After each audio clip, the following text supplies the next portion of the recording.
My name is Stephen J. Abramson, and I'm here to interview Richard Donner. Stephen what? J. Abramson. Oh, hey, hi. Good Hi, to know. good. Richard Donner. Oh, Dick. good. Dick. Dick Donner. My Okay. friends. You Steve? Steve. Hey, hi, Yeah, Steve. Yeah. Today is June 22nd, 2006. We're in- Tomorrow is my wife's birthday, June 23rd. Lauren Shula Donner, one of the great producers. Excellent. There And you go. we are and in the first woman cameraman in the industry. Camera person. She broke the union. So there's a that's good great piece to of know. information. Great to know. Great to know. We are in Richard Donner's office in Beverly Hills, California, and this interview is for the Archive of American Television. Okay, so, all right. From the beginning. From the beginning. What was your name at birth? My name at birth was, holy God, look at that great looking kid. I like that. Then Fred and Hattie Schwartzberg named me Richard Donald, and I was Richard Donald for about 19 years, until I got my first role on a TV show, and the producer asked me what name you're going to use.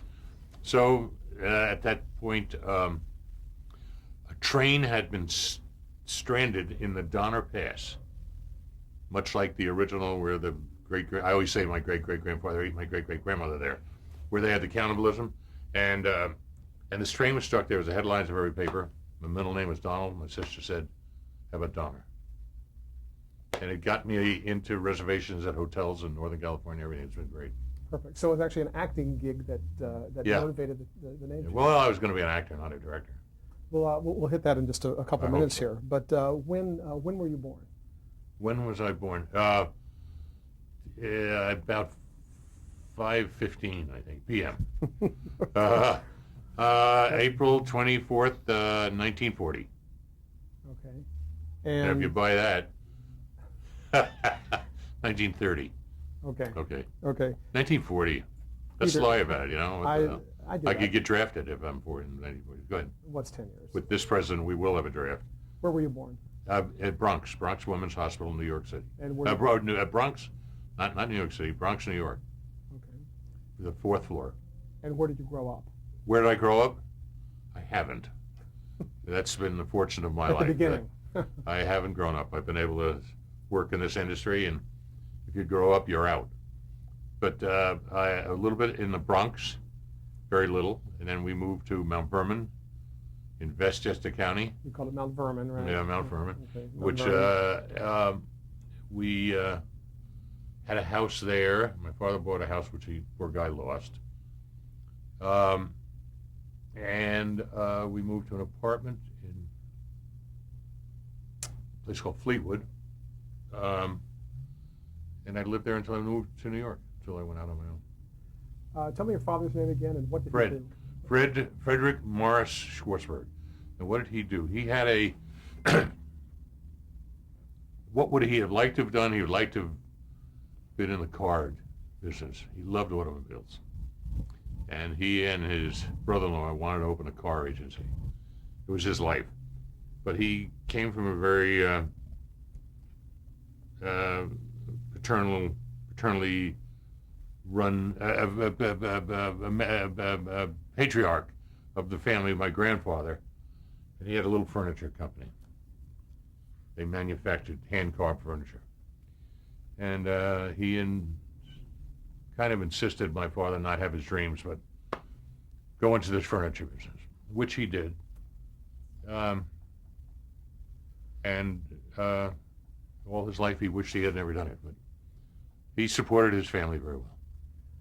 And tell me your mother's name again. Hattie, And actually we found out after my mother passed away at 93 that her name was Harriet.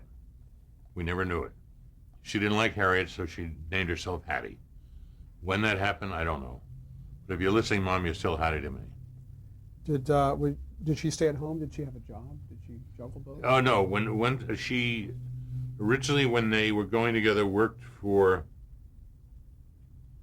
on Fifth Avenue, Delman's. It was a shoe store, very famous. She was, the secretary to Mr. Delman. And, but in those days when you have children and your husband could afford it, she stayed home to raise my sister and myself. So you had a sister. They spent more time on my sister than me, though.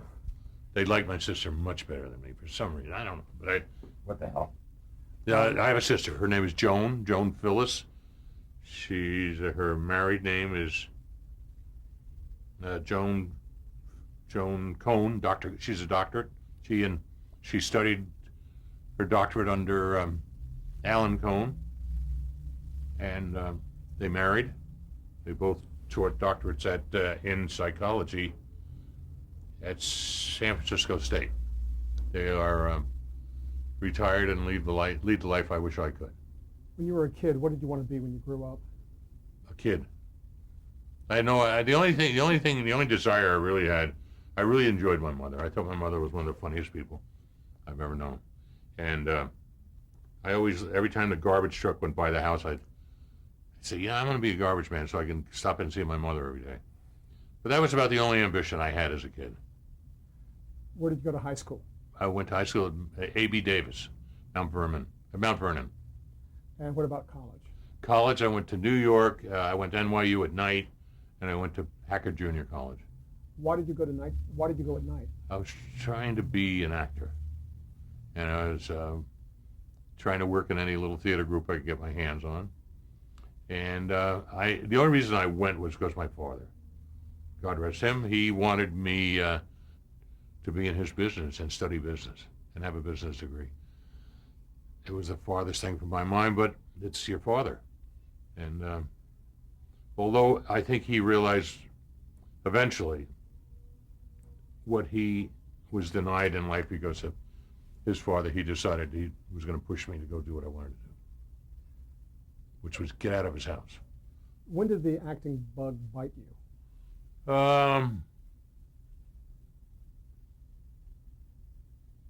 It's really strange. I don't know. I go really way back because my grandfather, my mother's father, owned a movie theater in Brooklyn. And my mother was one of, I believe, 5 sisters and a brother. And when the sisters would meet, they would meet at their father's theater. And I remember, as they say, knee-high to a grasshopper, they would put me in the back row of this movie theater with all my other cousins, and you sat and watched the movie. And I remember, you know what? I don't remember. I can't think of his name. I remember Edward G. Robinson. I don't remember why. Later in life, when I saw a movie with Edward G. Robinson where he played one of them, I said, that's been in my head since I'm a kid. So when did I get the bug? I don't know. I mean, I worked at a little summer stock place upstate. My father had a farm up in Poughkeepsie. There was a stock company there called Provincetown Players, which was also in New York. And I got a job there parking cars, painting sets, taking tickets, and saying, "This is your hat. Your lunch is ready," and then run back out and park cars. So that's possibly where I got the bug. I don't know where I got the bug. Well, you said when you were in college you wanted to be an actor. By Yes. the time you were in college, what did you do right after? What did I do? What? Right after No, college. during. Oh, what did I do after? I Yeah. never finished. Okay. I only went nights, 2 years. Okay. What did I do?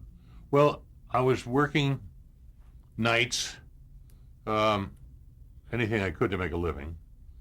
So I'd be in school, and then I'd go to this friend of mine's father had a showroom for furniture at big showrooms, 3 floors, at the Furniture Exchange in New York. So after I finished school, I'd go there and clean all the 3 floors of furniture, dust and wax them and everything.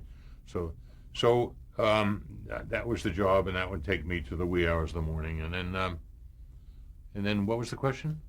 What you did right after? What was your Oh. first job out of Oh. out of school? Okay. I had lots of jobs. I had lots of jobs. I mean, you know, I did everything from try and sell paper boxes for a paper box manufacturer to drove a truck for a little film company or Hartley Productions on 20 West 47th Street, a non-union company. Again, painted sets there, played parts in documentaries that they would do, and it was a real non-union, $18 a week. So was that my first? I worked at a lab, Mecca Labs at 630 9th Avenue, as a lab boy. You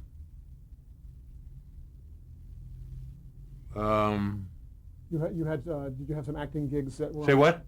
Some acting jobs on television? No, not yet. Okay. No, I did a commercial, Lava Soap. I was Dirty Hands, LAVAL, and Dirty Hands. What was the question? Well, I was you got to gonna say- keep me on track. That's okay. That's okay. I but- tend to Well, what was your first acting job on television? on Was it camera. commercial? Was it no? Yeah, yes. But the first job of any consequence wasn't. It was a job on Somerset Maugham Playhouse, where I got they used to go at 5 lines or less. Mine was much less, and there was a turning point in my life because it was a man named Marty Ritt, one of the great directors of all times, who was soon to be reamed in the Red Channels investigation. Terrible. We had a little discourse on my line, and he said, "Your problem is you can't take direction in order to be a director." And I said, "Easier said than done." And he said, "How'd you like to be my assistant on the next show?" And I became his assistant, which was those days was called floor managers, assistant floor manager. And my life changed.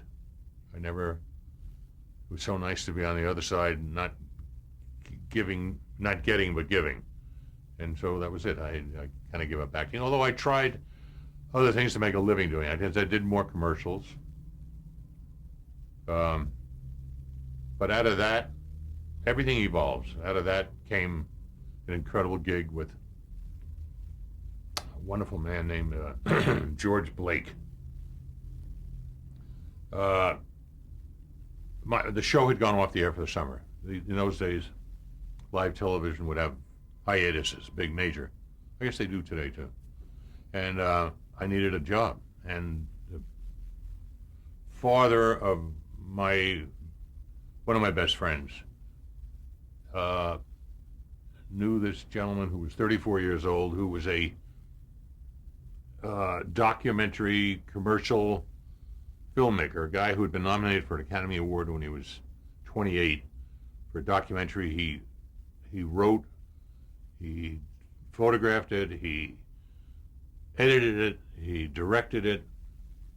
It was about Nicholas Gaffney, an opera singer who learned to sing in a concentration camp. Anyway, this wonderful man, George Blake, had had a heart attack at 34.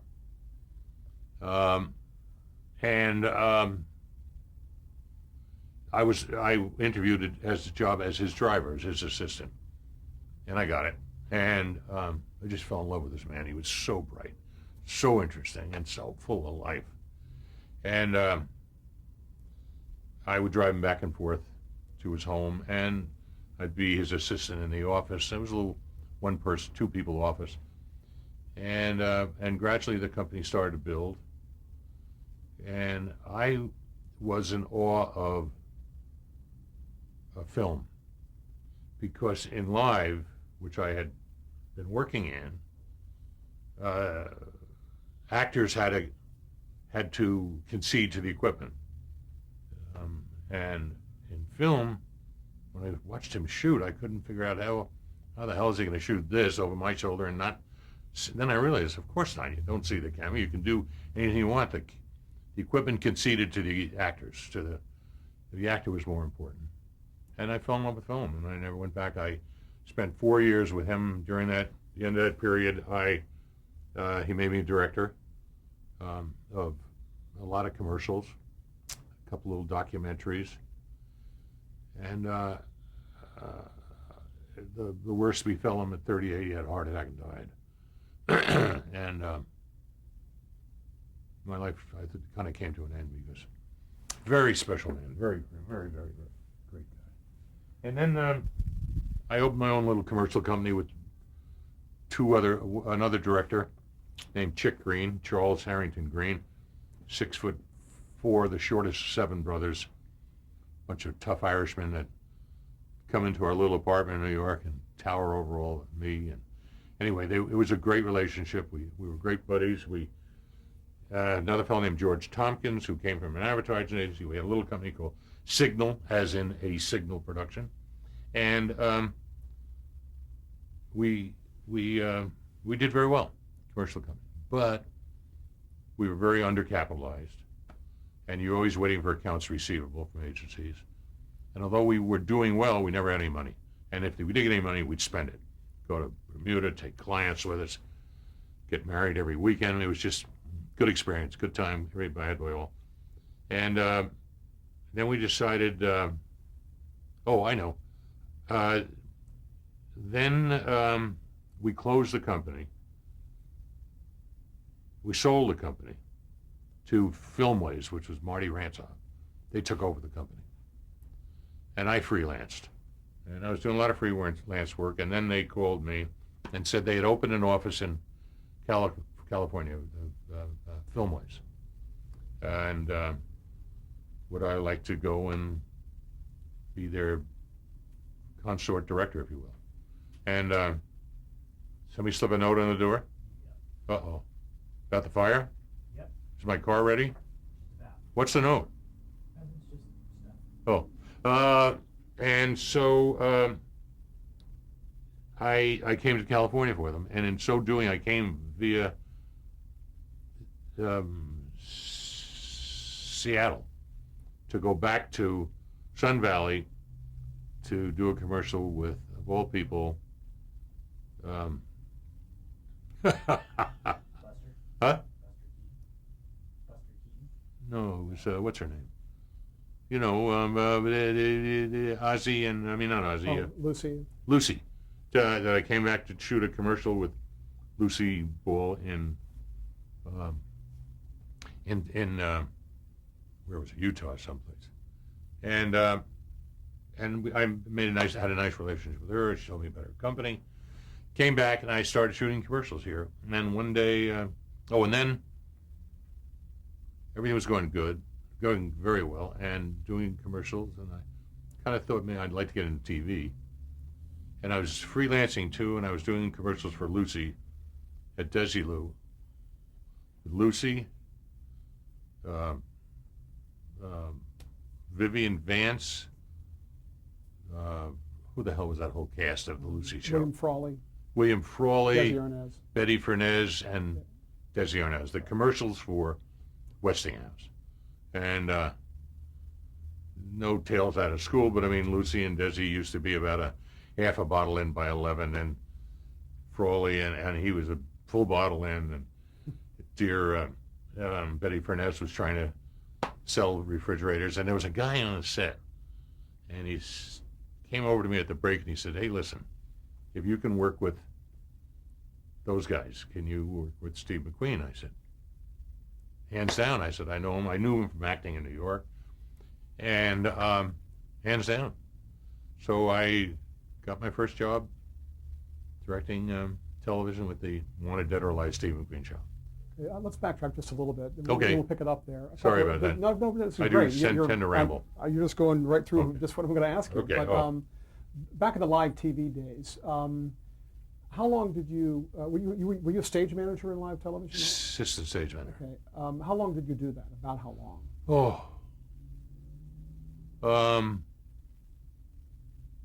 Probably through the winter and up to the summer break. And there was a show every other week. So that would have been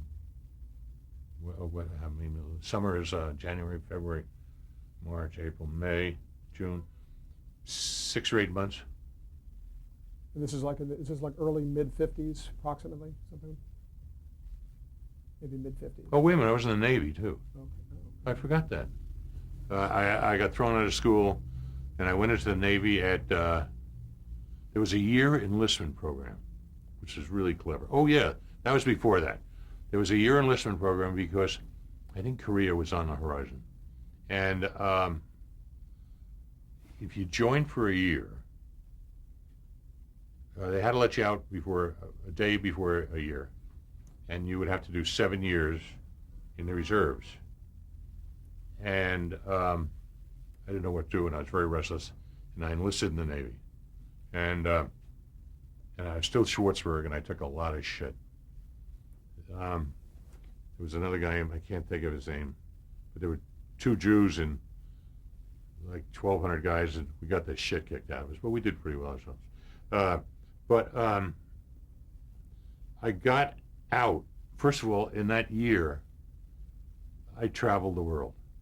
It was one of the best years of my life because it taught me a great sense of responsibility to other people. I think today, everybody in this country should serve at least a year or two, every kid. It's just not for war or anything else, but to realize responsibilities for other people, and I think it would change this world. But I traveled all over. I was an aerial photographer and did publicity photography, did K-20 cameras and press 40s, and what else like a bowl. Anyway, and I had a great time. Paris at 18, 19, Bahamas, Italy, Greece, just extraordinary. I get out, and I got a letter immediately that I had to report to a reserve unit. I said, and I was cleaning furniture at night. As I said, I was cleaning. So I went to my friend's father who had this, and he wrote a letter to the military and said if I had to be in the reserves, he would have to fire me. And they let me out of the reserves. I never heard from them again with that one letter. And eventually that ship, the USS Sicily, at CVE, was the only ship hit in Korea, which I would have been on it, I don't know. How did I get here? What tangential moment did you force me into? Well, we were talking about live television. And Live television, then you okay. remembered that you were in the service, so that's how I think Oh, we were right. talking So about then that. I did, it was How it about took you 6 around or the 8 world. months. But in live television, you made a really interesting point about how the actors had to kind of be in service of the equipment, and Yeah. the film was the opposite. In your experience in live television, were there any odd moments or things that happened that might have, I guess, been really interesting in terms of what behind the scenes things that maybe the audience didn't see, just because of the way live tons. television was done? There were tons of things, tons.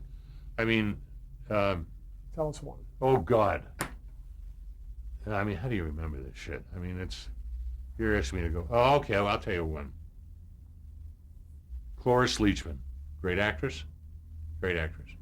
Everything was an expedient. You had to run. The cameras had to slide over here. You had to go over there. Makeup tape, push in it, and you'd be layered dressed, being that you'd take clothes off, not put them on usually. And there was one time I was doing a show, and it was Cloris Leachman, and I forget what it was. And when they were pulling the layering off, they pulled all the layering off. And Cloris had just her underwear on, I guess, and stockings from the waist down. But you were on the air, and people screaming through the headsets with voice-activated things. And the director finally got it in the booth. I don't remember what it was. That it's waist shots and close-ups only. But I mean, there were tons of that stuff. Tons of leaving things in the shot. Everybody used to smoke. You'd come on a set and it was just filled with smoke, and yet nobody was there. I mean, everything happened. Were there actors you met at that point that you later reconnected with later in your career? Well, one of them, director, David Alexander, was a great director, also a wonderful actor, and I studied with him And actors, yeah, every once in a while I would meet somebody later in life and I said, do you remember when? And name something. And it's the same thing today, you know, do you remember when? No, I never had any great relationships. I always have you must remember, I don't know where it is, but I have a bust of Abraham Lincoln somewhere in my office, don't I? Opposite home. Oh, it's at home. And it came from the set of the original Superman, and I always keep it in my office. Everybody says, you have it there because he was such a great man, emancipator. I said, no. I have it there to remind me that an actor killed him. So I never carried on a lot of relationships with actors. They almost killed me many times. What's your first memory of television, actually seeing television? Seeing? Mm-hmm. Oh. Well, I don't remember seeing, but I remember this. I was Or being aware of it? 16, I think. And I went to a block party in Pelham, New York that was run by the American Legion or Legionnaires or some organization. And to get in, you had to buy a 25-cent ticket, a raffle on a television set, an RCA. And all my friends sneaked in, and I got caught. And I had to buy the ticket. And one day I came home from school, and my mother was in tears. I said, what's the problem? She said, because if we ever bought tickets or had raffles, she'd keep them in a little thing. She said, I got a call from Pelham, New York, from Pelham, that you won a television set, and I can't find the ticket. I said, oh, my God. So we searched all my pants, my shirts, couldn't find the ticket. But it was with a girl there, and it was a baseball thing or something, and I had won a big, actually Cupid doll, so I drove up to Pelham. It was my uncle's car. My dad didn't have a car at the time, and I went in and I said, listen, I can't find the ticket. And the woman said, I remember you. You had that big. I said, yeah. Well, I won the thing. She said, well, nobody else claimed it. You're it. So I got this television set, and I put it in my Uncle Herman's car. And it was a big set with a little tiny tube.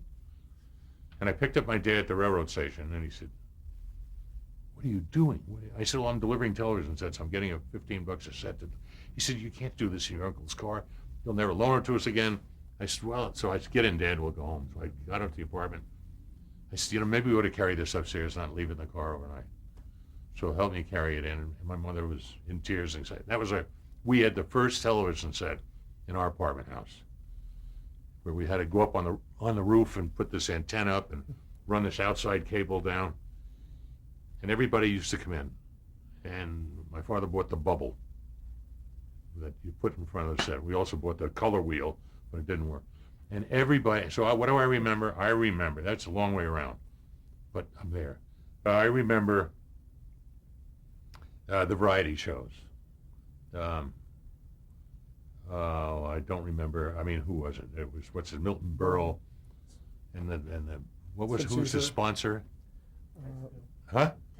Texaco, the Texaco girls, and everybody used to come, and it was on a Sunday, and my mother would set up card tables in the living room, and people would stop at delis and bring food over, Chinese food, and the whole apartment building and watch television. All our friends, anyway. We're going to change tape. Oh, good. We're done?